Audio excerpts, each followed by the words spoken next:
The major effect of testosterone is to make effort feel good. That's what testosterone does. The real question is, are you enjoying what you're doing? When effort feels good, life just gets way better. So there's something about these molecules that in an ancient way are linked to the will to live. They're linked to effort and making effort feel good. That's the holy grail. There's a very interesting relationship between testosterone and dopamine. So dopamine and testosterone are closely related in the pituitary system. And obviously testosterone comes from the adrenals and from the testes. But the major effect of testosterone is to make effort feel good. That's what testosterone does. It has other effects too, right? Reproductive effects, androgenizing parts of the body, etc. But it makes effort feel good. The testosterone molecule is synthesized from cholesterol. Cholesterol can either be made into cortisol, a stress hormone, or testosterone, but not both. So you have a limited amount of cholesterol, and it gets diverted towards stress or this pathway where effort feels good. Mm-hmm. That's the pathway you want to get into. The anger pathway, if we were to just kind of play a mind experiment here, the anger eventually is going to divert more of that cholesterol molecule to cortisol and stress, and you will be slowly depleting testosterone. Now, going into this, you'll have plenty of testosterone, but after a couple days, there have been very interesting studies showing that testosterone doesn't necessarily drop with sleep deprivation. That's a bit of a myth. The real question is, are you enjoying what you're doing? If you can just convince yourself, or ideally, if you can just enjoy yourself, you are going to maintain or maybe even increase testosterone stores, which will make effort feel good. And to me, aside from neuroplasticity, where everything becomes automatic after this experience, to me, that's the holy grail. When effort feels good, life just gets way better. And we're not talking about achieving the reward. I'm not talking about the end of this thing. I'm talking about the process of it feeling really good. And so there's something about these molecules that in an ancient way, in all organisms, all mammals as far as we know, are linked to the will to live. They're linked to effort and making effort feel good, which has been fundamental to the evolution of our species. I always say, people think that the opposite of testosterone is estrogen, but it's not. The opposite of testosterone is prolactin, which makes us feel quiescent and not in pursuit of things, etc. Testosterone makes effort feel good. Estrogen makes emotions feel okay. So it is the case that increases in testosterone promote competitive and foraging type behaviors in humans and in non-human mammals.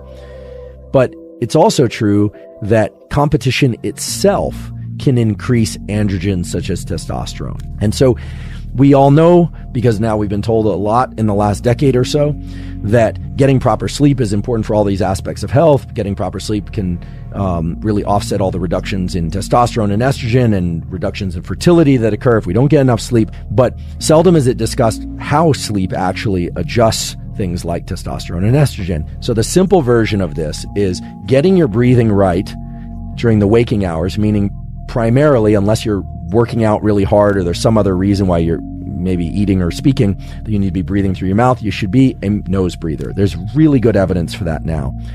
And in sleep, you also want to be a nose breather, because that's going to increase the amount of oxygen that you're bringing into your system and the amount of carbon dioxide that you're offloading. There are other positive effects of it as well, but you're basically reducing apnea. Breath holding in sleep leads to buildup of carbon dioxide and leads to increases in cortisol, which then decrease testosterone and decrease estrogen in negative ways across all sexes. Okay, so the simple version of this is get your breathing right. And many of you have heard me talk about this before, and I'm not going to belabor the point that viewing bright light within the first hour of waking, whether or not it's from artificial light or ideally from sunlight, has these powerful effects on sleep and wakefulness. This translates to the protocol of, if you want to optimize testosterone and estrogen, you need to get your light viewing behavior correct. It's not just about optimizing your sleep, which is also important. It's about getting sufficient amount of light in your eyes so you have sufficient levels of dopamine. So the simple protocols for that I've reviewed before, but it means getting anywhere from 2 to 10 minutes of bright light exposure in your eyes early in the day. It is not sufficient to do this with sunglasses unless you have to do that for safety reasons. It's fine to wear prescription lenses and contacts. If you can't get sunlight for whatever reason, you want to use bright artificial light. The other aspect of light viewing behavior that's extremely important is to avoid bright light exposure to your eyes in the middle of the night. If you're viewing bright light in the middle of the night, you are suppressing dopamine release. If you're suppressing dopamine release, you are suppressing testosterone levels. Heavy weight training, but not weight training to failure, where completion of a repetition is impossible, but where basically people are working at anywhere from like 70% to 95% of their maximum, or sometimes even going right down to their 1 repetition maximum, leads to the greatest increases in testosterone. There's clearly a influence of hard work at the neural level and then at the muscular level for increasing testosterone. So now let's talk about the role of specific compounds, many of which can be taken in supplementation form or extracted from diet and nutrition in order to optimize sex steroid hormones. And again, I just want to emphasize that I'm not suggesting anyone take anything or stop taking anything. This is purely for informational purposes, but some of the data on these is quite striking and impressive.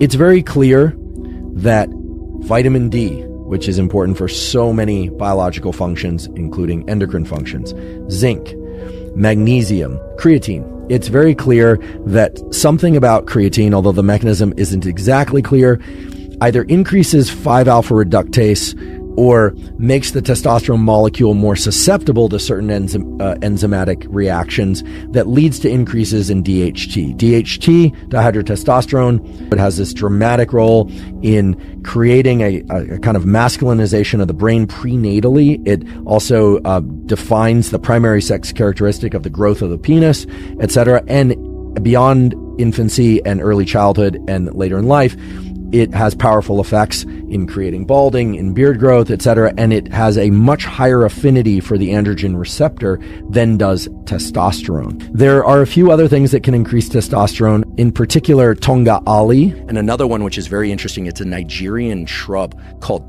Phaedogia agrestis, and it mimics luteinizing hormone, which is the hormone that comes out of the hypothalamus that stimulates the testes if you got those and the ovaries if you've got those to make more testosterone or estrogen.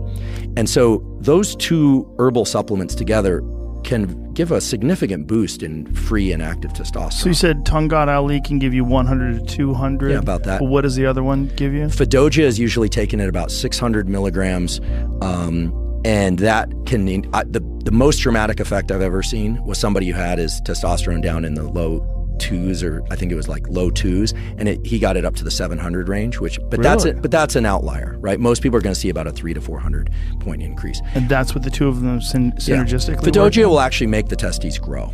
It's a noticeable difference. So everybody wants that.